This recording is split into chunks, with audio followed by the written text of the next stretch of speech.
तर मुंबई पोलीस दलामध्ये 3,521 पोलीस शिपाई पदांसाठी भरती सुरू आहे। पोलीस शिपाई भरतीसाठी राज्याच्या वेगवेगळ्या जिल्ह्यातून मुंबईच्या अंधेरी मरोळ पोलीस कॅम्प परिसरामध्ये उमेदवार दाखल झालेत। दिवसाला 10,000 मुलांची मैदानी चाचणी घेतली जाते। मुंबईत आलेल्या उमेदवारांची काही गैरसोय होऊ नये यासाठी MIDC पोलिसांकडून मूलभूत सुविधा देण्यात आली आहे। याचा आढावा घेतलाय आमच्या प्रतिनिधींनी। मुंबई पोलीस दलात पोलीस शिपाई पदासाठी 3,500 जवळपास पोलीस शिपाई पदासाठी भरती सुरू आहेत। याच भरतीसाठी मुंबईचा अंधेरी पूर्वेत मरोळ पोलीस कॅम्पात जे आहेत या ठिकाणी मैदानी चाचणी सुरू आहेत। राज्याच्या वेगवेगळ्या जिल्ह्यामधून आहेत, मोठ्या संख्येमध्ये मुलं आहेत या ठिकाणी। आपण पाहिलं तर भरतीसाठी आले आहेत। आपण पाहिलं तर यांच्यासाठी जे मुलं राज्याच्या वेगवेगळ्या जिल्ह्यामधून आले आहेत त्यांच्यासाठी मरोळ पोलीस कॅम्पाच्या शेजारी असलेला राम मंदिर परिसरात त्यांच्यासाठी व्यवस्था करण्यात आली आहे। त्या ठिकाणी ते थांबले आहेत। कशा पद्धतीने एकंदरीत तुमच्यासाठी या ठिकाणी नियोजन वगैरे थांबण्यासाठी वगैरे आहे का?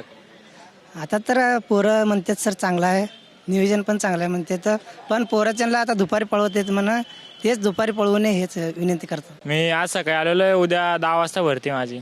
काय वगैरे या ठिकाणी राहण्याची किंवा असं काही राहण्याची सोय वगैरे चांगली आहे, म्हणजे मुलांसाठी यावेळेस असं म्हणजे पाणी वगैरे नाही का चांगली सोय केली असं।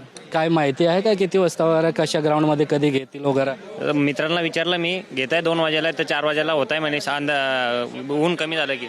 हे राम मंदिरचं मैदान आहे, त्या ठिकाणी 3,000 उमेदवारांची राहण्याची सोय करण्यात आलेली आहे। त्यांना इथे मूलभूत सुविधा दिलेल्या आहेत, शेड टाकलेला आहे, चार्जिंग पॉईंट्स आहेत, पिण्याच्या पाण्याची व्यवस्था केलेली आहे। त्याचप्रमाणे राम मंदिर ट्रस्ट आणि MIDC पोलीस स्टेशनमार्फत 2 वेळण्याच्या जेवणाची सुविधा केलेली आहे आणि जास्तीत जास्त मुलांना सुकर व्हावं, बाहेरून विविध गावातून आलेली जी मुलं आहेत त्यांना इथे अडचण येऊ नये यासाठी प्रयत्न करण्यात आलेले आहेत। राज्याच्या कानाकोपऱ्यातून आहेत मुलं या ठिकाणी मुंबई दाखल झाले, त्यांच्यासाठी आहेत काही गैरसोय होईल नये त्यासाठी देखील मुंबई पोलिसांकडून व्यवस्था करण्यात आली आहे। कॅमेरामॅन धर्मेंद्र पांडे सोबत सत्यम ABP माझा मुंबई।